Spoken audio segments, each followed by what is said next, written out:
शपथ पत्र, एफिडेविट, नाम तो हम सबने कई बार सुना है, पर यह है क्या भला? चलिए आज इसी को आसान भाषा में समझते हैं। तो आज हम क्या क्या जानने वाले हैं।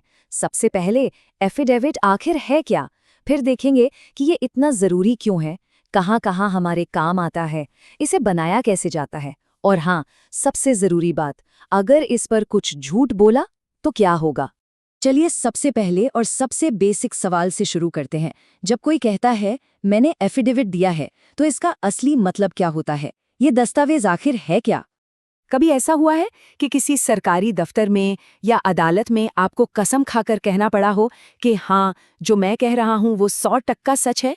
बस समझ लीजिए, एफिडेविट उसी कसम का एक पक्का, कानूनी और लिखा हुआ रूप है। तो देखिए, एफिडेविट एक तरह का रिटन प्रॉमिस है, लेकिन ये कोई ऐसा वैसा वादा नहीं है। ये वो वादा है जो कानून के सामने किसी सरकारी अधिकारी के सामने किया जाता है। मतलब आप जो भी लिख रहे हैं या कह रहे हैं, उसकी पूरी पूरी जिम्मेदारी आपकी है। और ये मत सोचिएगा कि ये सिर्फ एक कागज का टुकड़ा है जिस पर साइन कर दिया तो हो गया। नहीं, इसके पीछे बड़े बड़े कानून खड़े हैं, जैसे oaths act, Indian evidence act. ये कानून इसे जबरदस्त ताकत देते हैं। इसका मतलब ये है कि कोर्ट्स और सरकारी डिपार्टमेंट्स इस पर लिखी हर बात को सच मानकर चलते हैं, जब तक कोई ये साबित न कर दे कि वो झूठ है। ठीक है, तो ये एक लीगल डॉक्यूमेंट है, ये तो समझ आ गया। पर सवाल ये है कि भाई इसकी जरूरत ही क्यों है? आखिर ये इतना जरूरी क्यों है? जरा सोचिए, अगर हर छोटी छोटी बात के लिए कोर्ट में गवाहों को बुलाना पड़े, उनसे जिरह हो, तो कितना वक्त लगेगा। एफिडेविट इसी काम को आसान बना देता है। आप लिखित में शपथ लेकर अपनी बात कह देते हैं और कोर्ट उस पर भरोसा करके कार्यवाही को तेजी से आगे बढ़ा सकता है। अच्छा, तो अब सवाल आता है कि हमारी आपकी रोजमर्रा की जिंदगी में ये कहाँ काम आता है? और यकीन मानिए, इसका इस्तेमाल इतनी जगहों पर होता है कि आप हैरान रह जाएंगे। जैसे मान लीजिए किसी के नाम की स्पेलिंग गलत हो गई किसी डॉक्यूमेंट में, तो नाम ठीक कराने के लिए एफिडेविट लगेगा। पढ़ाई के बीच में अगर गैप आ गया तो उसका कारण बताने के लिए एफिडेविट देना पड़ता है।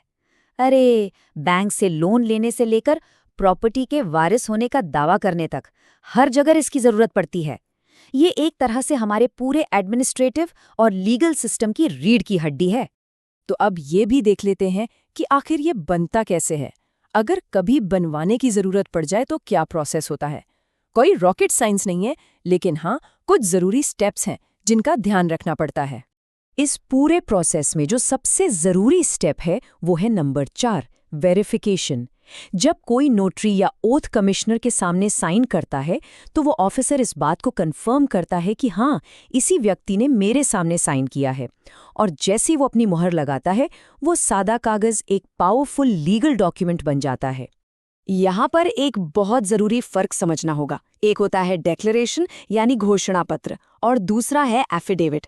डेक्लरेशन तो बस एक स्टेटमेंट है, लेकिन एफिडेविट में उस स्टेटमेंट के साथ एक शपथ जुड़ी होती है और उस पर एक सरकारी मोहर होती है। यही शपथ और मोहर इसे एक नॉर्मल घोषणा से कहीं गुना ज्यादा पावरफुल बनाती है। और अब आते हैं सबसे सीरियस बात पर, एफिडेविट का सबसे गंभीर पहलू। अगर इस पर कोई झूठ बोले तो उसका अंजाम क्या होता है। देखिए, क्योंकि एफिडेविट एक शपथ लेकर दिया गया बयान है, तो इस पर झूठ बोलना कोई छोटी नोटी गलती नहीं है। कानून की नज़र में ये झूठी गवाही देने के बराबर है, ठीक वैसे ही जैसे कोई कोर्ट में कटघरे में खड़े होकर झूठ बोल रहा हो। और इसके लिए सजा भी बहुत गंभीर है।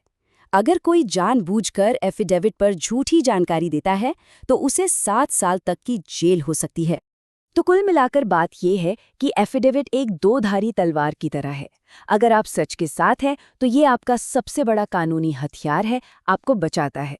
लेकिन अगर इसका इस्तेमाल झूठ के लिए किया, तो यही हथियार आप पर भारी पड़ सकता है। तो अब अगली बार जब कोई एफिडेविट या शपथ पत्र का जिक्र करे, तो ये याद रखिएगा कि ये सिर्फ कागज पर लिखे कुछ शब्द नहीं है। ये एक शपथ का वजन है, एक जिम्मेदारी है, जो एक मामूली से बयान को कानूनी सच का दर्जा देती है। और ये हमें ये भी याद दिलाता है कि सच में कितनी ताकत होती है।